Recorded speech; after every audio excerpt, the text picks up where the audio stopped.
time to rumble! All right, so welcome to another deep dive. Today we are going back in time to 1994. Okay. To look at a pretty electrifying pinball machine. I like it already. The Data East Tommy Pinball Machine, based, of course, on the Who's rock opera. Classic. From 1969.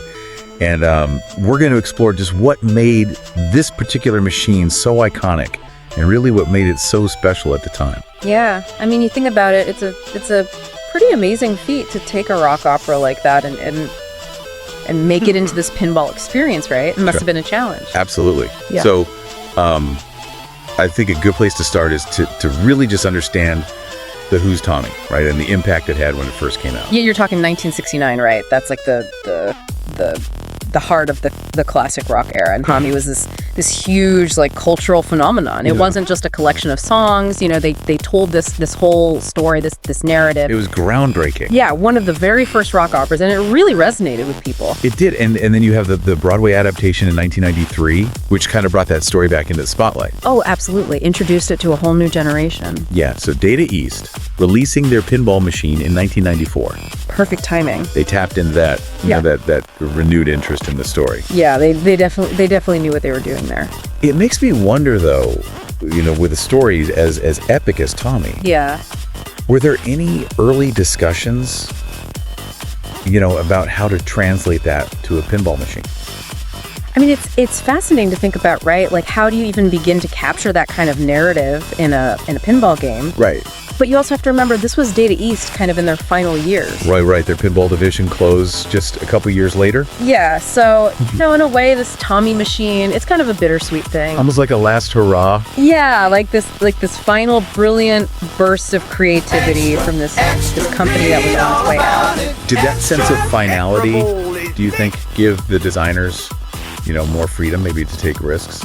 I mean, it's an interesting thought, right? Like, maybe they felt like they had nothing to lose, so they could really push the boundaries. You know, we got to give credit to the designers, Joe Kaminkow and Ed Sebula. Oh, absolutely. They were the ones who were tasked with actually, you know, bringing Tommy to life on a pinball table.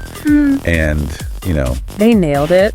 They really did, yeah. Absolutely. So what do you think were some of the core elements of the rock opera that they really tried to bring into the design of this machine? I think you see it right away in the visuals. Yeah. You know, the back glass is incredible. Oh, it's so striking. Yeah, you've got the Who You Know right there on it. Yeah. You've got that iconic mirror imagery. Yes. The psychedelic patterns. It's like you can almost hear the music just by looking at it. You really can.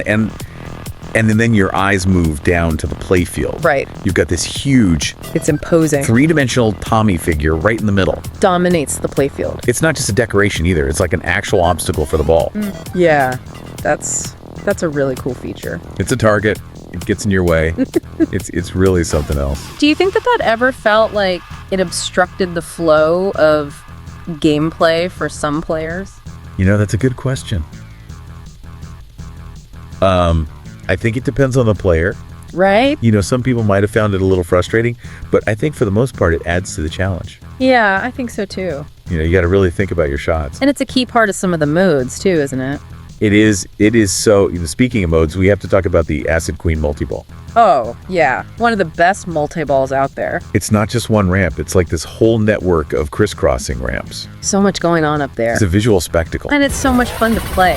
Yeah, the ball's just flying all over the place. And then you've got the pinball wizard targets at the top of the playfield. Such a classic. Yeah, just such a clever nod to the song and to Tommy himself. Yeah, I love how they incorporated all these little details. Yeah, it really shows how much thought went into the design. It wasn't just slapping a license on a machine.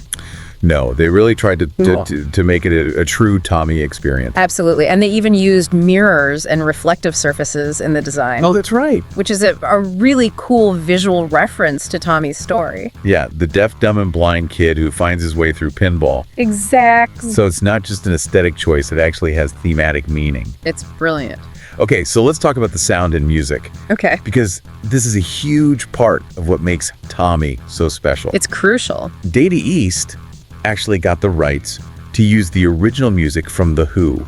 That's a big deal. Huge win. Yeah. So you're not listening to some generic sound-alikes. Yeah. You're hearing actual snippets of Pinball Wizard. See me, feel me. Yeah, all those classic tracks, and they're woven into the gameplay. It adds so much to the immersion. Yeah, it really does. And they even included voice samples from Pete Townsend himself. No way. Yeah, so you're like literally hearing Pete Townsend while you're playing. That's so cool. Yeah, it's amazing. And the sound system itself was pretty advanced for the time. Yeah, the DCS sound system Allowed for much richer, more layered audio. It was a real step up from what you were hearing in most pinball machines at the time. Yeah, Tommy really pushed the boundaries in terms of audio. It did. So, okay, we've talked about the looks, Yeah. talked about the sounds, but how does it actually play? You gotta get to the gameplay. Yeah, at the end of the day, it's got to be a fun pinball machine. Exactly. So is it fun? Oh, it's incredibly fun. It's known for its fast and fluid gameplay.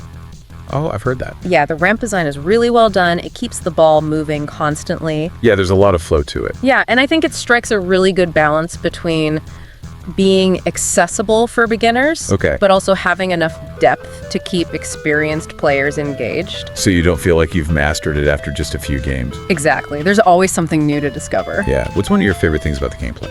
I mean, the Acid Queen multi-ball is just pure chaos in the best possible way. Oh, yeah. Up to 4 balls in play at once.